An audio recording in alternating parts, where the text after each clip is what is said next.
The bees likes, well, it helps calm the hive down, especially whenever you get a nasty hive. Sometimes they're that way. They did try to crossbreed Africanized bees with regular European honeybees a long time ago, and there's still some strain of that floating around. So every now and again you get a little bit of a hot hive. So what I use is burlap. I just get it started with burlap. Now this is, don't tell the wife. This was used for a wedding table cover thingy. I'm in danger. Oh, yeah, she doesn't watch this. Don't worry, I'm pretty sure she's not gonna watch this. We'll get this going. Till we see flames. There we go. So the goal here is to we're getting the burlap. Oh yeah, that's good stuff. Breathe that in. Getting the burlap started. And what we're gonna do is put some wood chips in here. And burlap just helps to get it going. And the wood chips keep it going. Especially since we're gonna be out here for a couple hours. We got flames. And we need this because?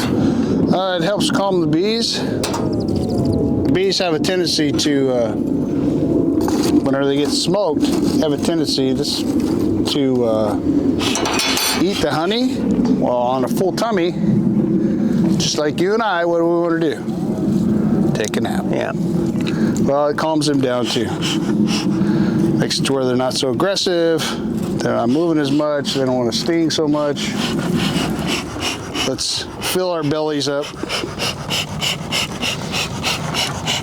full of honey so that we have resources to create a new hive.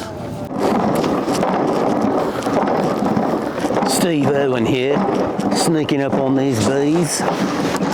Just gonna place a couple of boxes here. What's in the boxes, you might ask? Absolutely nothing. But in just 24 hours short time, these bees will do something unthinkable. What are these bees doing? So we're gonna make a split. What a split consists of, I'm gonna put a frame of brood, which I'll show you. I'm gonna put a frame that has eggs in it. A frame of eggs, and then we're gonna put some honey in there. A frame of honey. So, first thing I want to do is make sure that I have a place to put this stuff. I'm looking for eggs. So if you look in the bottom of these cells, they're empty cells right now. So with the sunlight, you can see that there's nothing in there. Now this right here is nectar, and this is capped honey. This honey is already ready to go. This is wax right here, and under that is honey. So the honey process is more than just nectar, right? What they do is they actually reduce the moisture content in the nectar until it's at the correct moisture content, and then they'll cover it up. So I'm gonna shake those little bees out. There's only a little bit of bees there, so I'm not really worried about that. So is that the queen right there? If I see her, I'll point her out. That one looks different. So we have a drone, right? So that's a drone. He's a big bee. Drone. Oh, drone, okay. Drone. Those are big. Those are males. All right. That's a baby bee right there. See that little bitty guy? Her little girl right there. Oh, She's light in color. That's a baby bee. She's probably born today or yesterday. And then the rest of these are just worker bees. Okay. So I don't know if you can see it, but right down in here, there's eggs in the bottom of those. Let's see. It looks like a little grain of rice sitting on its end. Can you see that? Like right in here. Oh, wow. And there's also some really young larvae in there too. Yeah. So they need that to make a queen. So that just is one? They only need one to make a queen, yeah. That is our egg frame.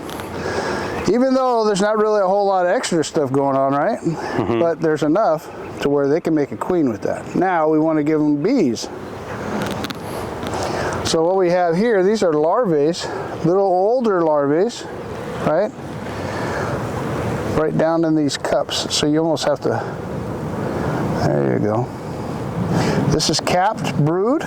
Basically, there's little bees in there, little baby bees, larvae, growing, and they don't need to be fed. They're just going to develop and become a bee, like that baby bee right there. Oh wow, I can see one on the underneath. Oh, right there? Yeah, I see it moving. Mm-hmm. Well, these guys are nice.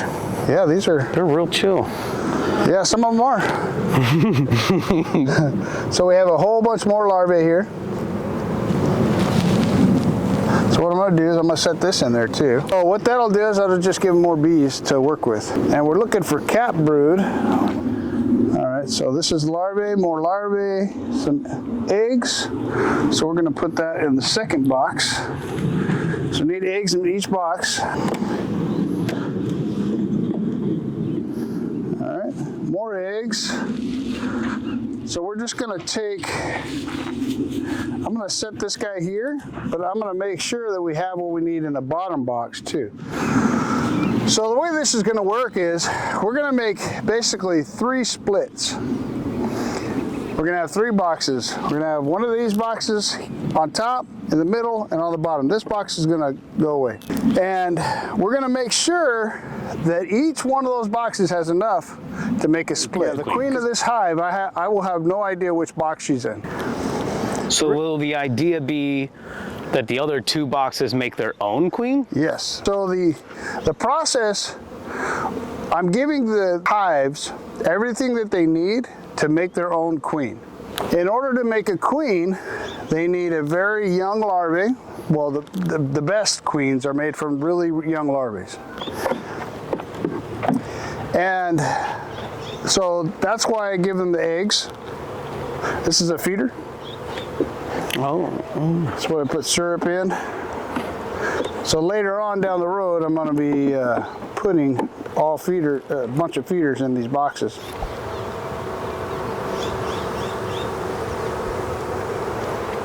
What about the one that's on your wrist? This would be, don't even. It's on your wrist, right there. Where? Which wrist? The one holding the camera. All right, so now what we're going to do is we're basically going to do the same thing. What always happens when you pull apart a hive, especially whenever you have a developed hive, you always have drone comb that's basically in between the upper box and the lower box. The queen makes it, but the drone comb is where the varroa mite likes to hide. Well, she doesn't hide, that's where she breeds. What's the varroa mite? The varroa mite, it's called the varroa destructor, and it's a... Why do I know that? Nasty critter. And that's why it is so difficult to keep hives alive now. Imagine that a bee is the size of a human. Well, the varroa mite in size would be about the size of a big pancake, right? And about 2 inches thick. And imagine that big tick stuck to your gut, just sucking out all your blood. And then it also adds diseases and it just makes the bee weak, right? And then there's diseases like deformed wing virus, different stages of deformed wing virus. Whenever I inspect the drone brood, because that's where they prefer to lay their eggs, if I don't see any, that means I have a pretty healthy hive. Now, that's not 100%, right? There's always mites. It's just what's our level of mite. So those white things that you were rolling around, what were those? Those are larvae. For the varroa mite. No, the white things were the drone, the bee drone. The big bees? Yeah, that was the larvae for them? Basically the babies. Oh, wow. Yeah, that was their, that right there is a drone larvae. That's a drone larvae.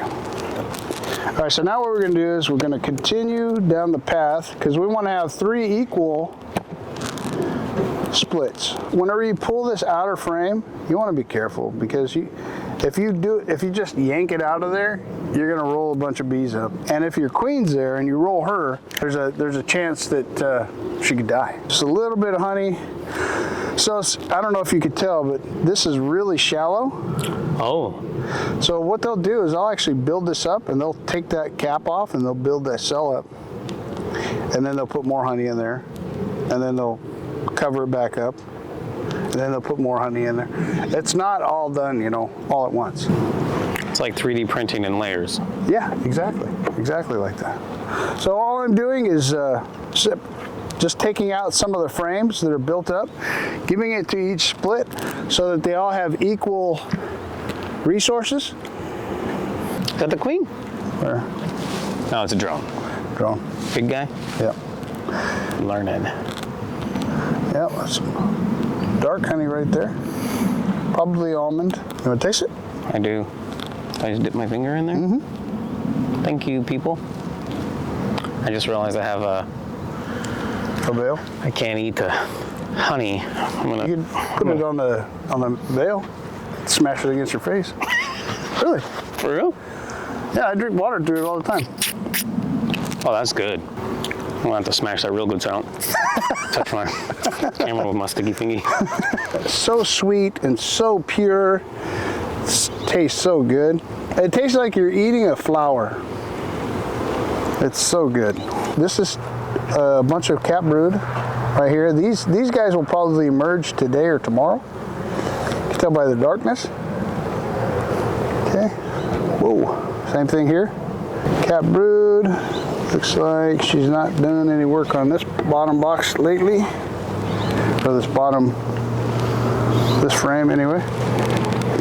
So, again, this is a frame of brood, so we're going to put this in there.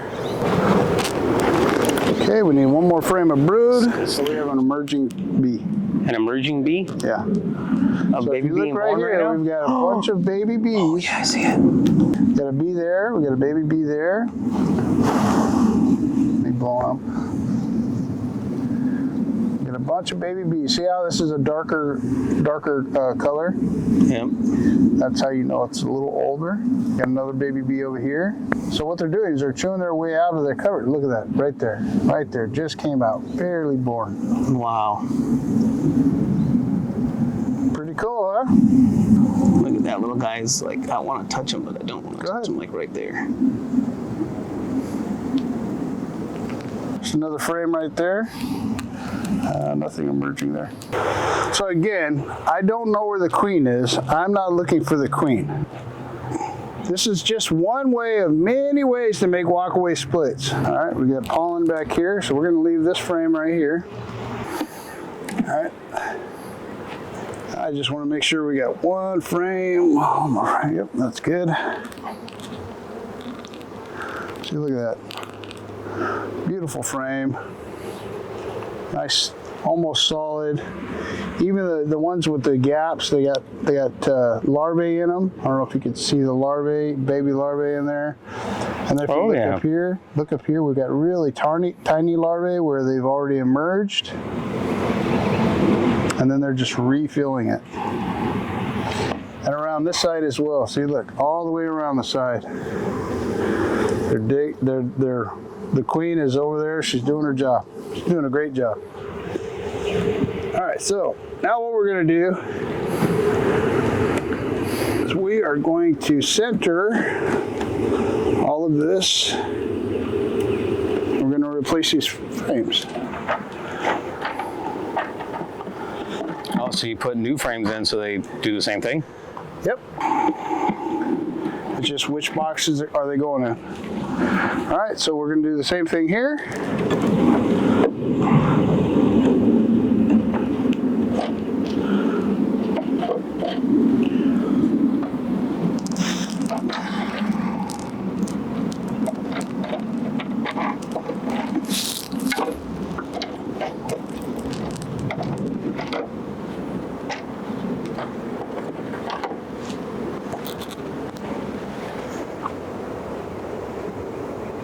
Which ones? These bees.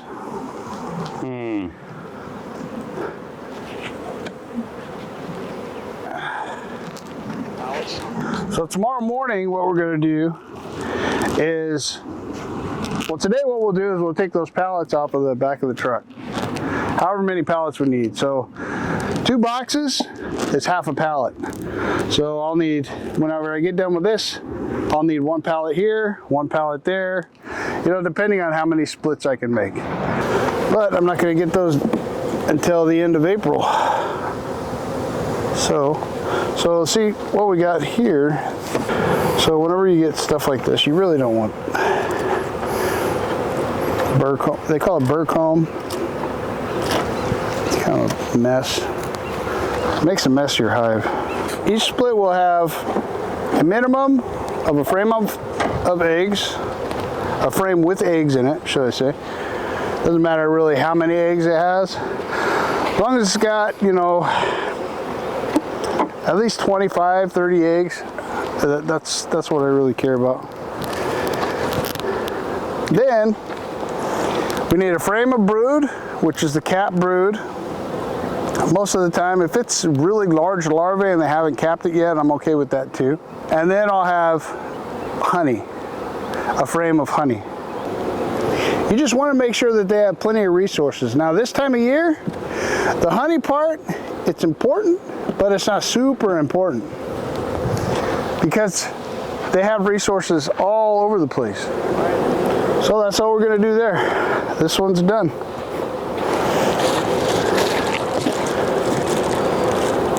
At least eggs, at least 1 frame of brood, and at least honey, some honey.